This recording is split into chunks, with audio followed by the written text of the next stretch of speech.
Imagine standing in your family's kitchen on Christmas Eve, flour dusting your sleeves, the scent of pine in the air, as 20 guests chat and laugh just beyond the doorway. Your mother sweeps in, glances at the idle stove, and with a smirk says, "Only 20 people this year. What's taking so long?" That was my reality on December 23rd, 2024. But I didn't argue. I didn't plead. I didn't mention the multi-million-dollar company I'd built from scratch, the one they knew nothing about. I simply smiled, hung up my apron, and within hours, I was on a flight to Miami, leaving behind a cold, empty kitchen and a family holiday dinner that would never happen. I'm Alina Vance, 38 years old, and this is the story of how I stopped being the invisible servant in my own family. If this resonates, please subscribe and drop a comment telling me where you're watching from. Let's rewind. 15 years ago, Christmas 2009. I was 23, fresh out of university with a degree in marketing, and the recession had swallowed every job opportunity whole. I was back in my childhood bedroom in a Denver suburb, the walls covered with the same posters from high school. My mother had transformed the house into a winter wonderland, garlands dripping from the banisters, candles flickering on every surface, her treasured nutcracker collection standing guard. 20 guests were expected for Christmas dinner. Relatives, neighbors, my father's key clients. "Alina, you're managing the meal this year," my mom declared, not asking, but announcing it while she adjusted a floral centerpiece. I looked up from my laptop where I was fine-tuning yet another job application. "The whole dinner for 20 people?" I asked, my stomach sinking. "Your sister, Chloe, has her final exams. She can't be bogged down with this." Chloe, 19, was a sophomore at the local college. At that moment, she was sprawled on the couch, scrolling through social media, textbooks unopened beside her. "Mom, I have interviews to prepare for," I said, trying to keep my voice even. "There's a junior analyst role at a firm in the city." My mother's voice took on that sharp, final tone I knew too well. "Family obligations come first, Alina. That's how we've always done things." That was the first clue. Chloe got a free pass. I got a job.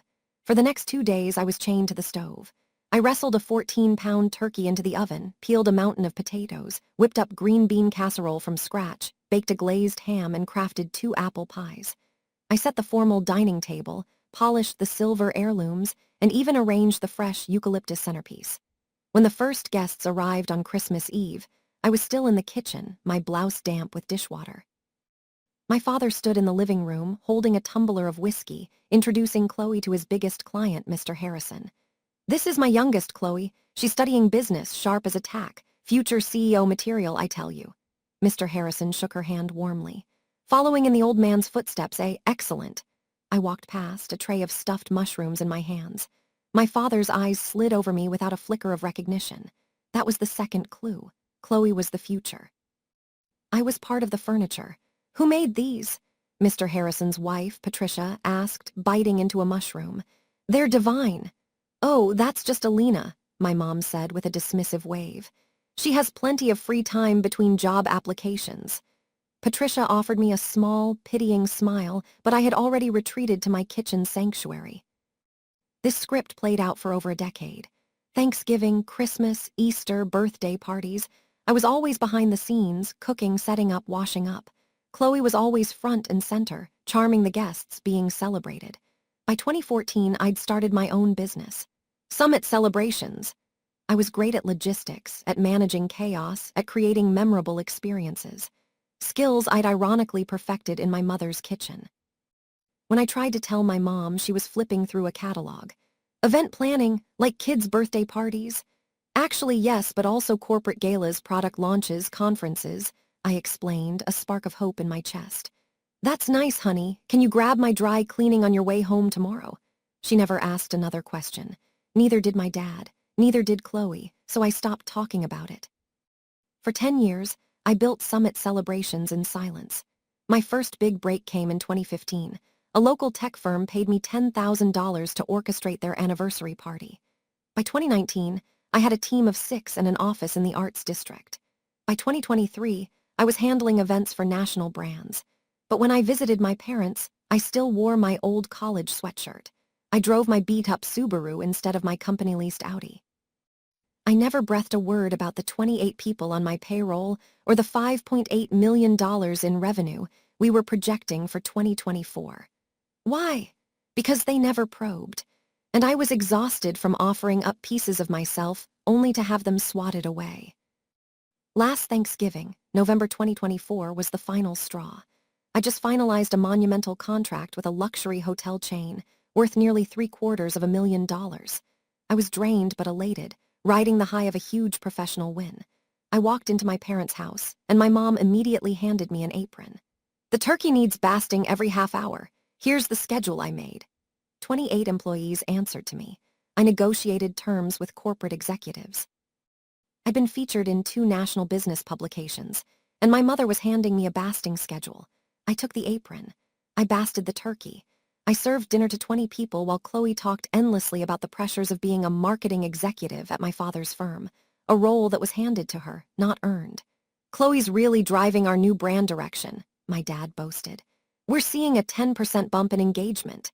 I could have mentioned my 40% revenue growth. But what was the point? They'd find a way to minimize it. They always did. After dinner, elbow-deep in greasy dishwater, I made a silent vow. This was it, my last holiday as the family workhorse. I had no idea how I'd break the cycle. I just knew I was done. 2 weeks later, on December 22nd, my phone buzzed with an email that would shatter the status quo. It was from Patricia Holloway, the CEO of Apex Group, a massive investment firm. December 22nd, 2024, 9:47 a.m. I was in my corner office, watching snow dust the Denver skyline, my desk buried in contracts and vendor proposals. David Chen, my COO and right-hand man for 8 years, knocked on my open door.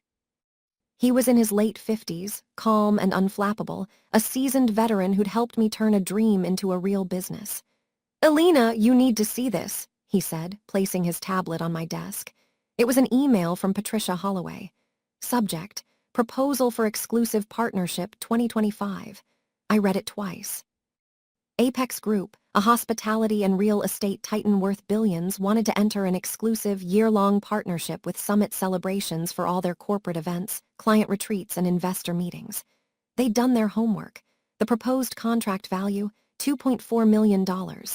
"Is this a joke?" I whispered. David shook his head. "I checked with their legal department. It's real, but there's a condition." There's always a condition. "Patricia Holloway wants to meet you face-to-face. She only signs off after a personal meeting. It's scheduled for December 24th, 11 a.m. at their headquarters in Miami."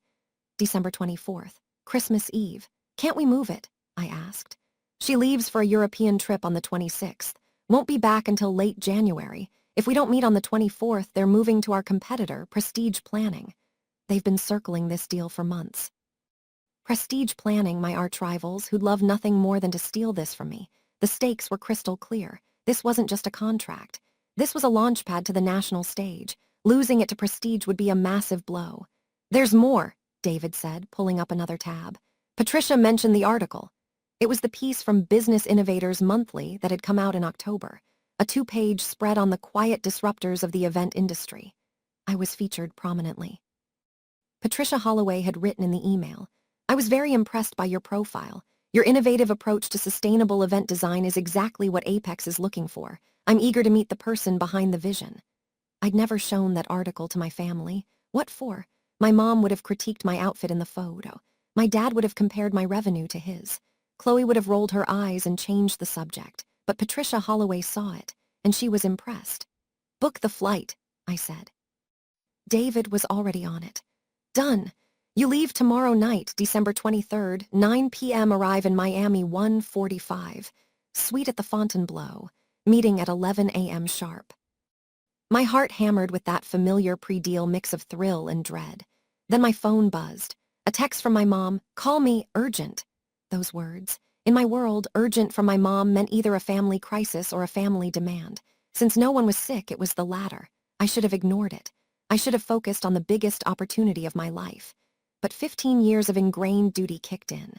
The daughter who still, foolishly, hoped for approval picked up the phone. She answered on the first ring. "Finally," she said, "I've been calling all morning." It was 10:15. She'd sent one text. "What's wrong?" I asked, my voice neutral. "Christmas plans have expanded. Chloe's new colleagues and their families are joining us, 22 people total." 22 people. Professionally, that number was a welcome challenge. Personally, it was a nightmare. That's a lot, I said carefully. Which is why I need you here early tomorrow, cooking, prepping, the whole deal. Chloe is swamped with a big work project. And there it was. I gripped the phone tighter.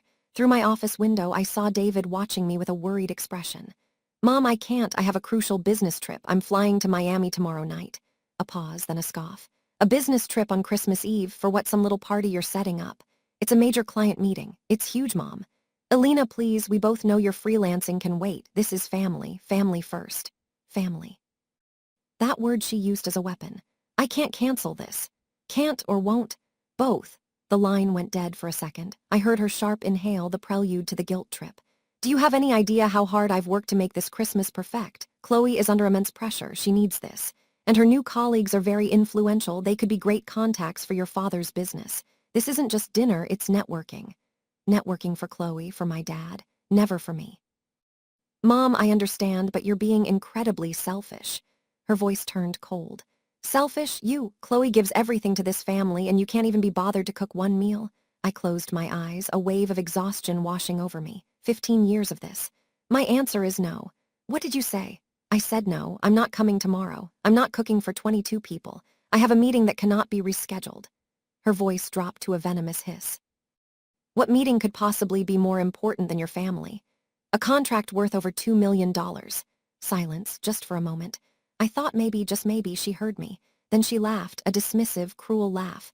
$2 million, Alina, honestly, where do you come up with these fantasies? You plan little corporate mixers, you're not a tycoon. Something inside me snapped, not broke, but cracked clean through. You have no idea what I do. I know enough. I know you're 38, still alone with no real career to speak of. I know you've wasted years on this hobby while your sister built an actual future. And I know that when your family needs you, you're never there. Each word was a precise, calculated cut.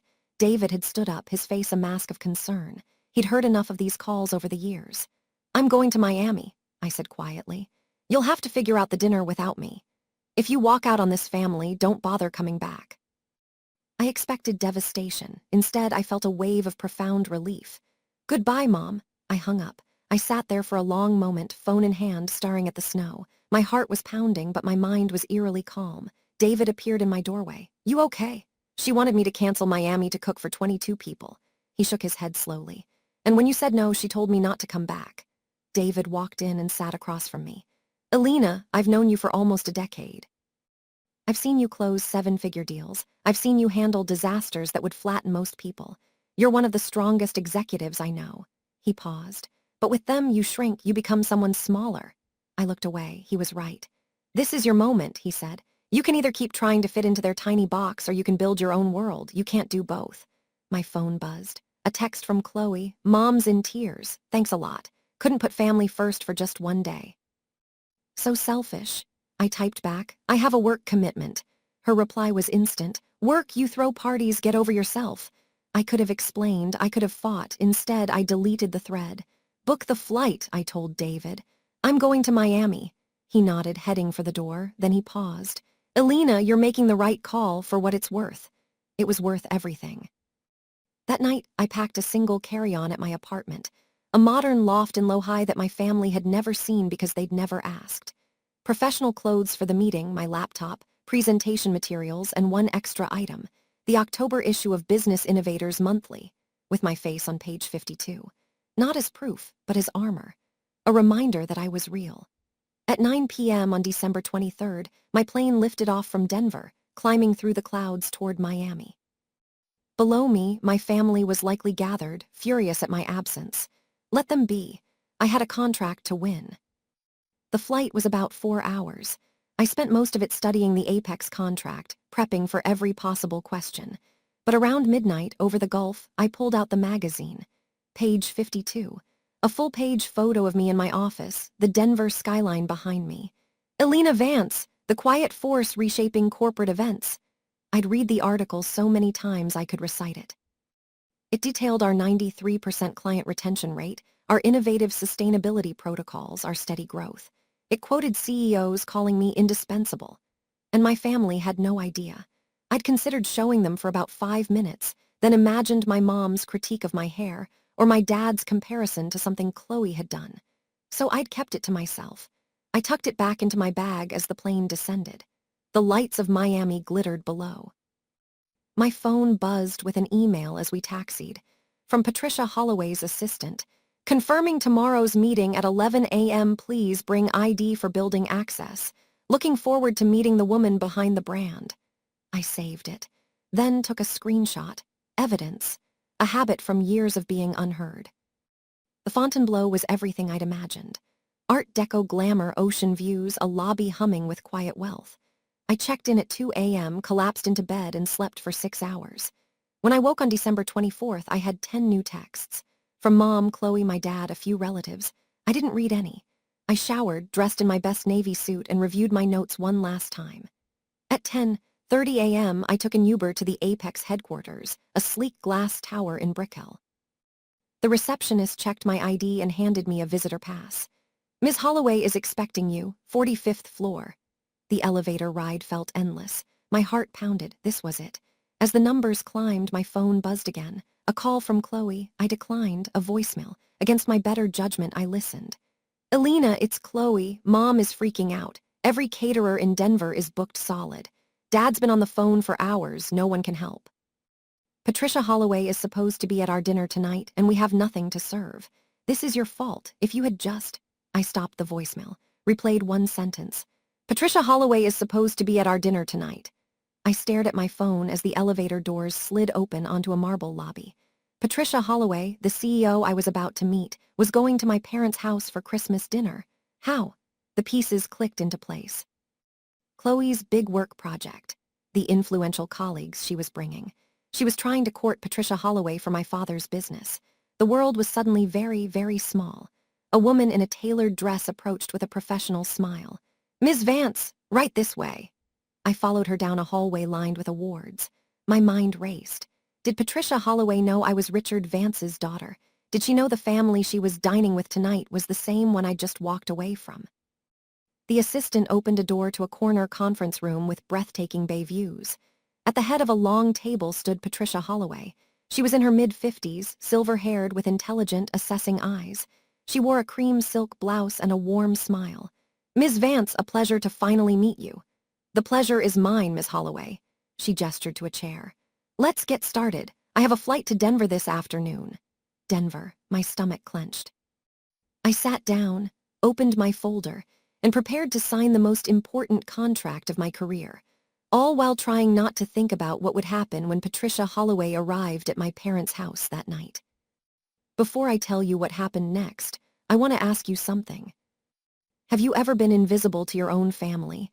Have they ever dismissed your hard-won success? If you've ever felt that sting, type yes in the comments.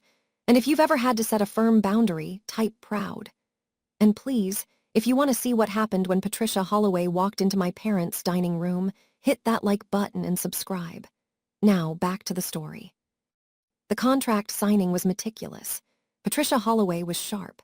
She grilled me on capacity, on crisis management, on vendor networks.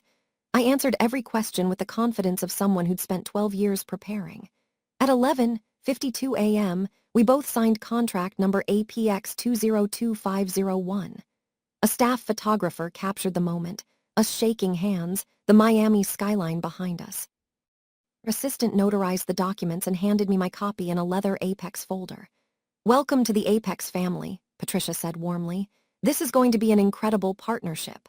I agreed, still reeling. Her assistant reminded her about her flight. I'm spending Christmas Eve with some business contacts in Denver, Patricia mentioned as she gathered her things.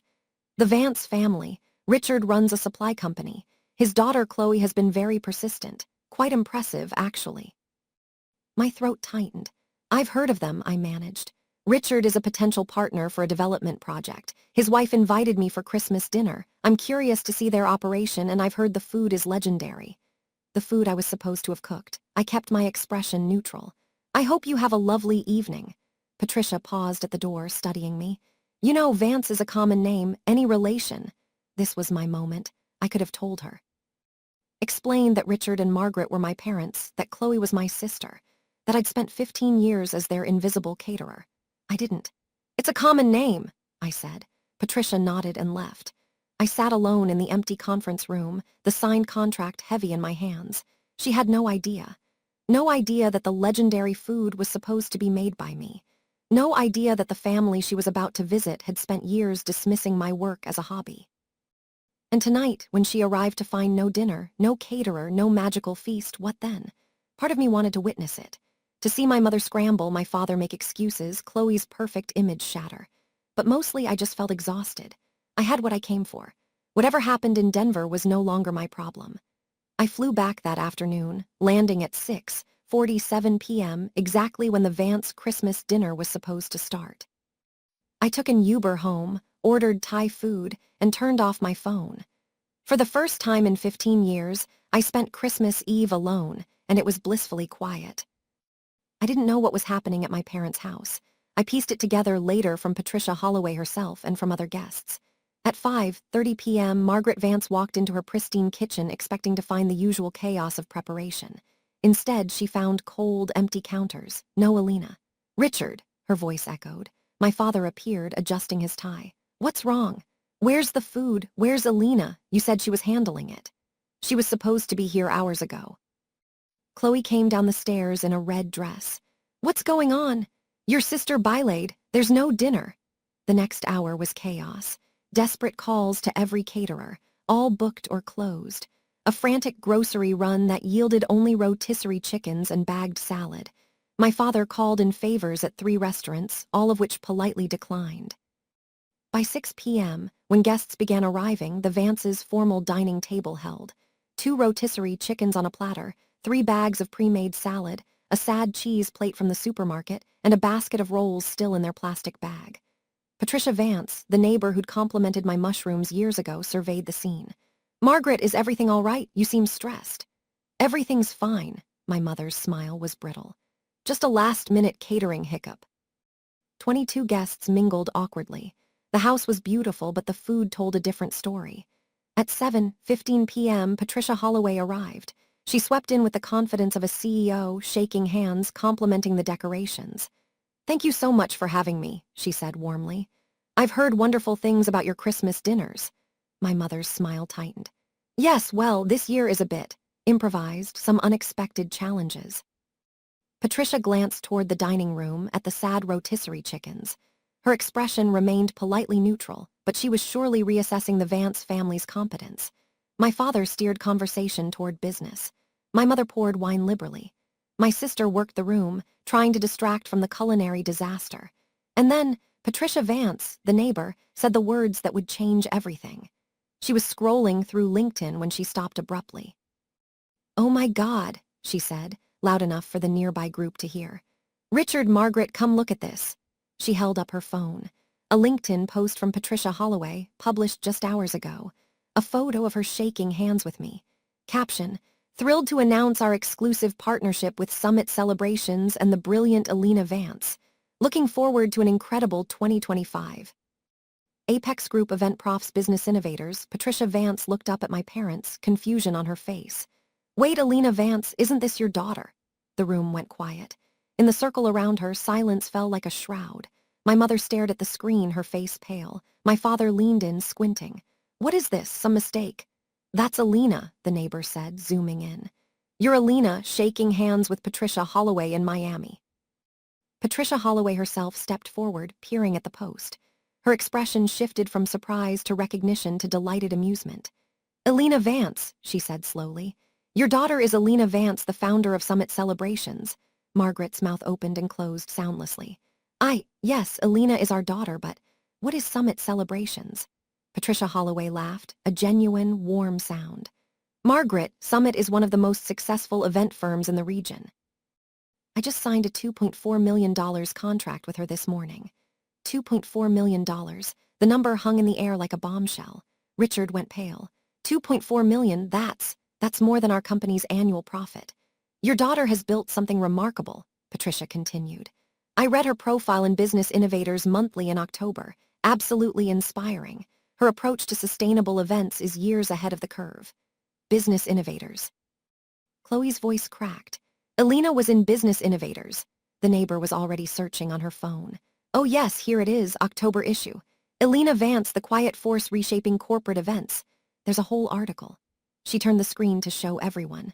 A photo of me in my corner office, confident, professional. Everything my family had convinced themselves I wasn't. More guests drifted over, drawn by the commotion. Soon a crowd was passing phones around, reading excerpts aloud. It says she has 28 employees. Her company did over $5 million in revenue this year. This quote, "I believe in showing up, not showing off." My mother stood frozen, her perfect Christmas crumbling around her. "Why didn't she tell us?" Margaret whispered.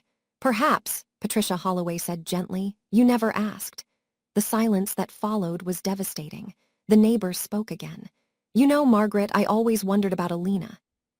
She was always in the kitchen, always working, and you barely ever mentioned her. When I asked, you changed the subject." Others nodded in agreement. "She seemed so capable," the neighbor continued. "Remember those stuffed mushrooms she made years ago? Best I've ever had. I should have known she'd do something with that talent." Richard's business partner stepped forward. "Richard, I had no idea your daughter ran a multi-million-dollar company. Why didn't you tell me? We could have collaborated." My father had no answer. Chloe had gone from pale to flushed. She clutched her wine glass, her hostess facade evaporating. "She never said anything," Chloe muttered. "She never told us, she just let us think she was." "Let you think what?" Patricia Holloway asked, an eyebrow raised.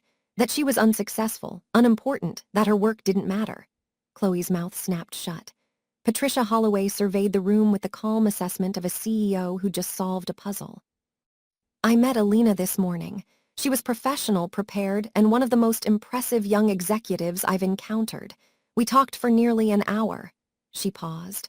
"She never mentioned she was related to you." Another blow. Margaret's hand trembled.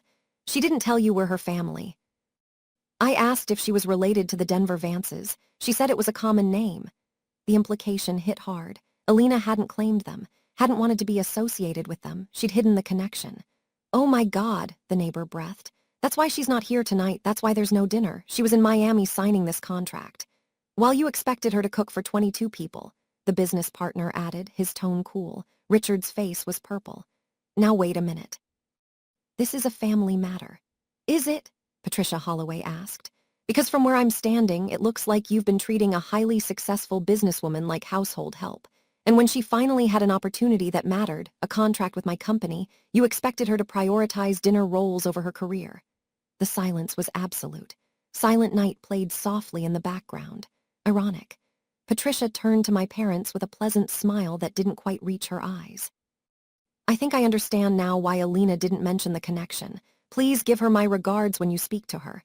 And do thank her for me. If she hadn't stepped away from this dinner, we might never have met." She set down her untouched wine glass. "Now, if you'll excuse me, I have an early flight. Thank you for the invitation. It was illuminating." She left without looking back. The front door clicked shut and the room erupted. Guests clustered in groups, whispering about business innovators and multi-million-dollar contracts, and the daughter the Vances never mentioned. My mother sank into a chair, her party in ruins. My father retreated to his study. Chloe fled upstairs.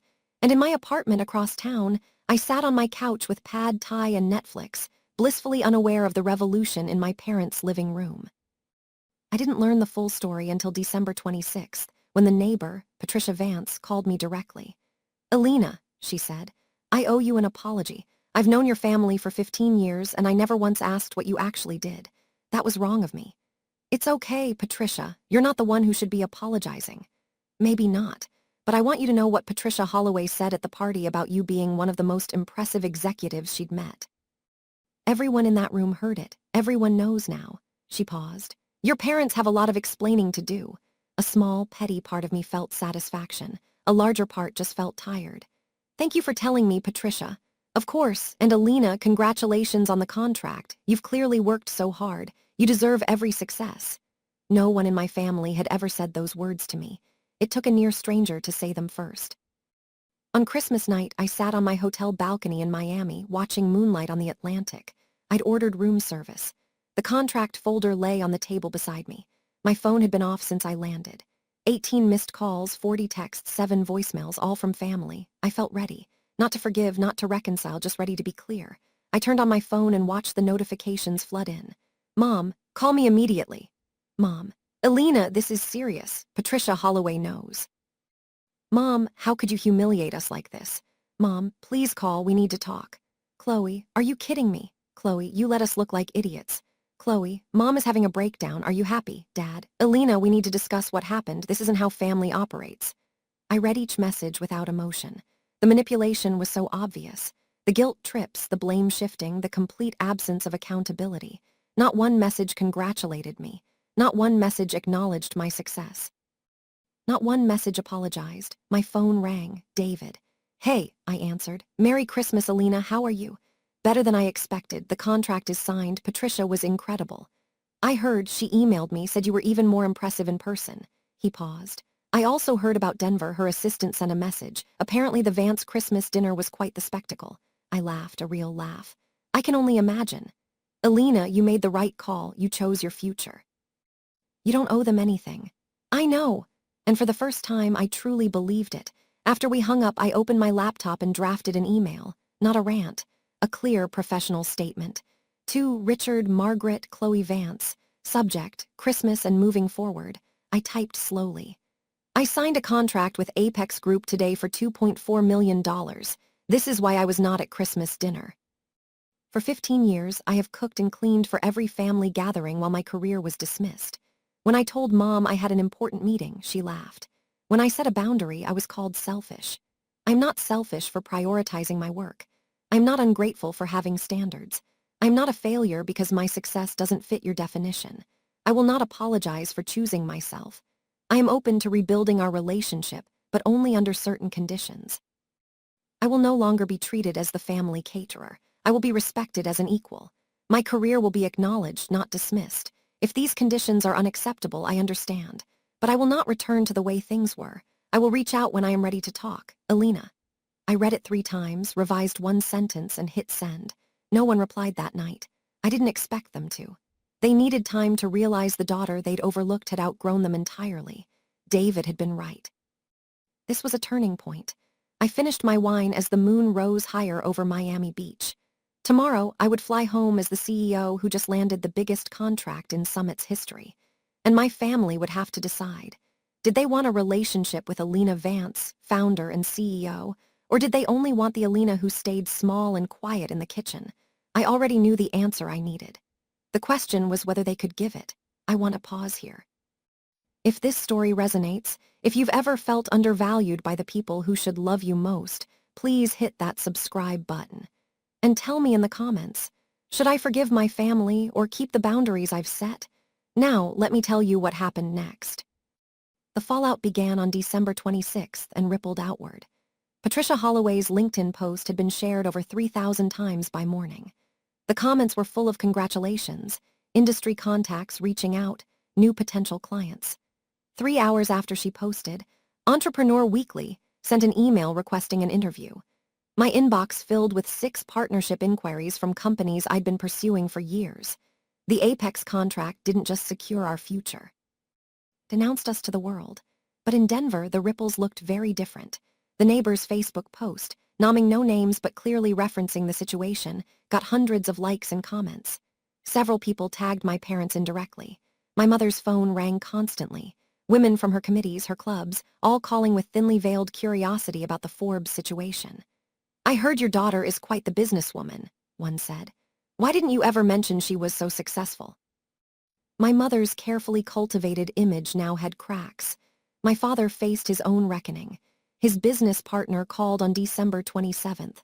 Richard, I'm thinking about that expansion project. I'd like to bring in an event planner for the launch. Elena's company. I saw her profile. Very impressive. I was hoping you could make an introduction. My father, who had never once introduced me to a business contact, who had spent 15 years treating my career as invisible, was now being asked to facilitate. I'll see what I can do, he said, but his partner didn't wait. He found my business email and sent a formal inquiry that afternoon. I responded within 2 hours with a proposal. Richard Vance wasn't the gatekeeper anymore. Chloe's situation was more complex. She had spent months cultivating a relationship with Apex Group, hoping to position Dad's company as a supplier for their Denver developments. She'd attended networking events, sent strategic emails, positioned herself as the family's business ambassador. None of it mattered now. On December 28th, Chloe reached out to Patricia Holloway's office requesting a follow-up meeting. Patricia's assistant responded with a polite but firm message. Ms. Holloway's schedule is fully committed through Q1. For future inquiries, please direct your correspondence to our standard vendor application process. Translation: you're not a priority. Chloe had spent years riding the wave of parental favoritism, assuming her position as the successful daughter was secure. Now, in the space of 72 hours, that identity had been shattered. I didn't feel joy at.